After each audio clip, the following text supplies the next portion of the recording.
1846, la naissance d'une passion. En effet, c'est à cette date que la passion des deux artisans biscuitiers Jean-Romain Lefebvre et Pauline-Isabelle Utile va prendre tout son sens.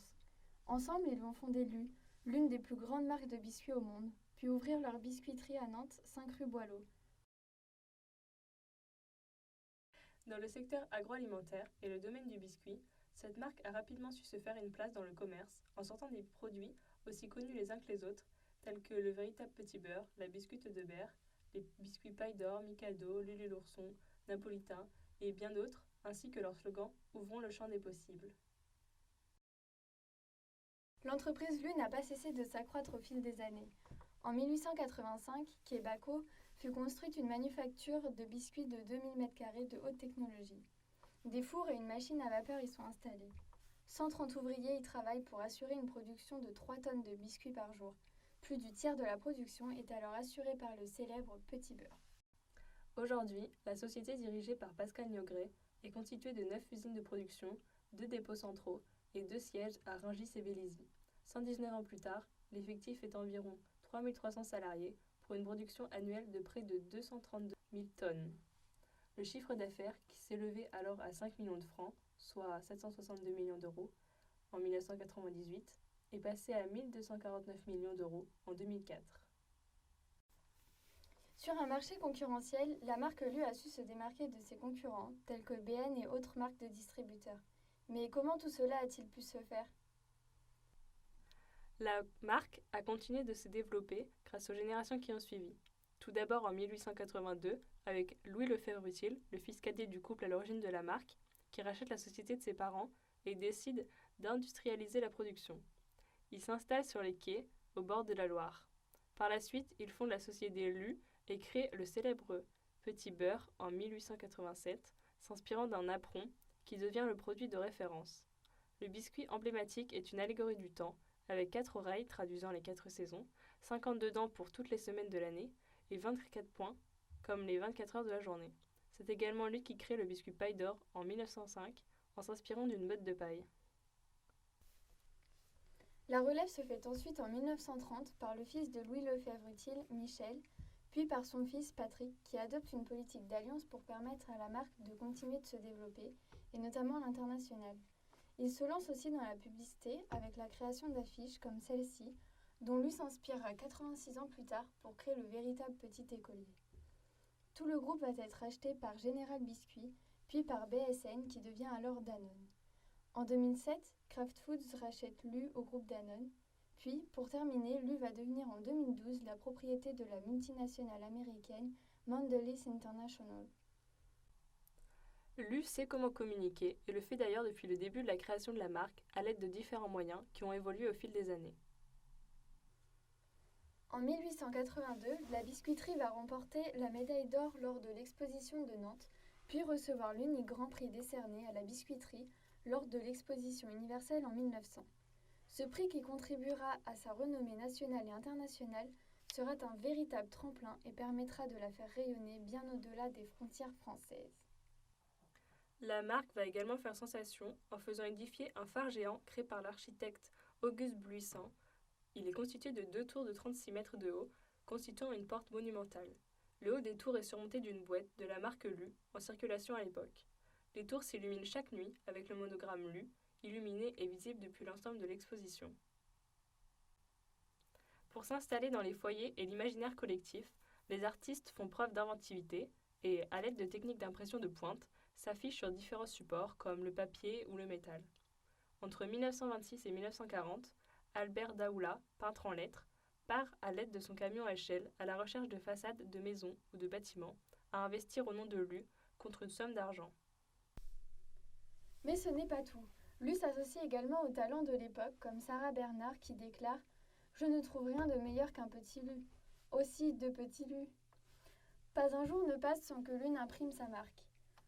Louis et ses successeurs ont prêté beaucoup d'attention à la publicité, faisant appel aux meilleurs artistes pour les affiches, puis pour leurs campagnes publicitaires.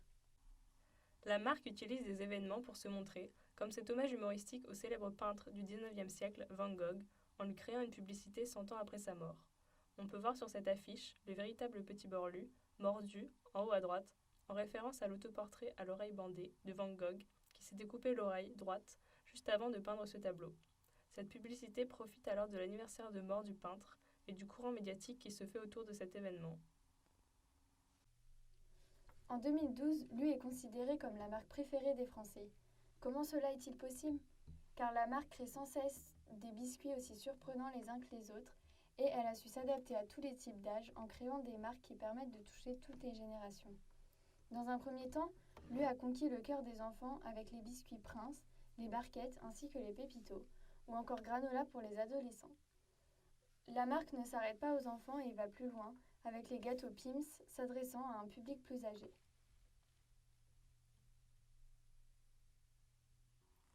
Mais surtout réputée pour ses goûters, la marque se lance également dans les biscuits salés avec Tuc et permet d'être présente sur les tables à d'autres heures de la journée. Elle ne s'arrête pas là puisqu'elle se lance également dans un nouveau biscuit pour le petit déjeuner, cette fois-ci avec Belvita. Récemment, la marque a sorti une publicité dans laquelle elle reconstruit l'évolution de ses gâteaux depuis 1846. Lu, des biscuits que l'on aime depuis 1846.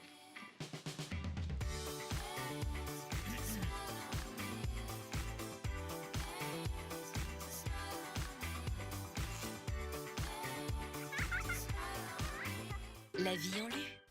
La marque essaye également de se démarquer en ajoutant des traits d'humour, comme on peut le voir dans ses anciennes publicités et ses publicités récentes, en créant une nouvelle campagne d'affichage, toujours avec un ton humoristique, utilisant des montages pour attirer l'œil. La marque Lu s'est évoluée en même temps que les différentes générations. Elle est par exemple très présente sur les réseaux sociaux tels que Instagram ou encore Facebook. Lu possède également un site internet vitrine où l'on peut retrouver un nombre important d'informations sur la marque. Pour ses 70 ans, la marque a visé haut et a voulu avant tout remercier ses plus grands amateurs. Pour cela, elle a mis en place une carte d'anniversaire papier à l'effigie de ses biscuits et offre la possibilité à tous les gourmands de l'envoyer à leurs proches. Pour les participants, de nombreux cadeaux sont à gagner chaque mois, tels que des chèques cadeaux pour organiser une fête d'anniversaire et des box surprises d'anniversaire. Certains auront même la joie de voir leur message d'anniversaire diffusé de manière exceptionnelle. Cet événement n'est pas passé inaperçu à la télévision, car un spot publicitaire a été réalisé par BETC, un film joyeux et simple où un gâteau d'anniversaire constitué de tous les biscuits créés par Lu apparaissent. La marque a également ouvert au sein du château de Goulaine, le musée officiel de la maison de Lu. On peut y retrouver toute l'histoire, le savoir-faire et les biscuits iconiques, ainsi que les célèbres œuvres publicitaires de 1846 à nos jours. En 2015, Lu remporte un argent au prix Effier pour Princeland, univers créé autour de la marque Prince, conçu pour redynamiser la marque car il fut confronté en 2013 à un ralentissement en termes de modernité et dynamisme par rapport aux marques concurrentes. Pour reconquérir la cible des mères et de leurs enfants de 6 à 12 ans, la stratégie adoptée est de remettre l'icône Prince au centre de la communication afin d'en faire l'un des héros préférés des enfants, tout en confrontant les mères sur les aspects nutritionnels du produit. Est alors lancée la plateforme Princeland qui délivre des messages pédagogiques et émotionnels au travers de scénarios. Pour une meilleure vision vis-à-vis des consommateurs, Lu prône le respect de l'environnement. La marque Lu a mis en place des engagements et s'en vante à travers des publicités. Tout d'abord, le blé est le premier ingrédient utilisé dans la fabrication des biscuits Lu. Il y a 10 ans maintenant, la marque a lancé le programme Lu Harmonie avec l'ensemble de la filière blé, agriculteurs, coopératives, meuniers, afin de cultiver le blé de manière plus durable et ainsi réduire l'empreinte environnementale des biscuits Lu. Cette charte Harmonie est un ensemble de bonnes pratiques agricoles pour promouvoir une culture de blé respectueuse de l'environnement et de la biodiversité locale. Par exemple, 3% de leurs champs de blé sont alloués à des fleurs mellifères qui produisent du miel, ou des haies pour attirer et nourrir les abeilles et les papillons.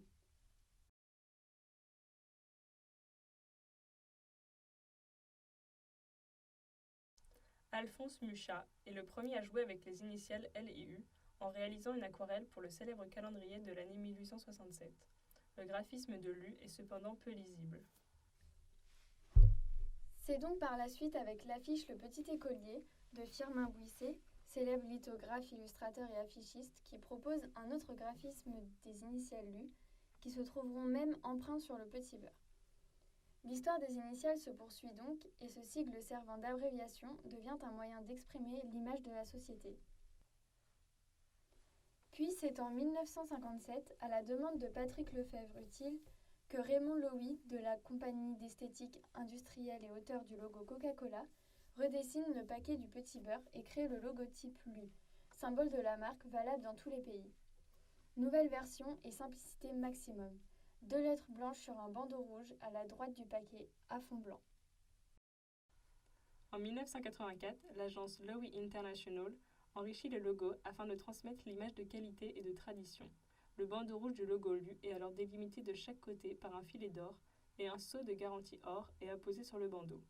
Cet apport renforce l'impact visuel, améliore la visibilité, tout en valorisant l'image de la marque, car une bonne image de la marque signifie des produits de qualité.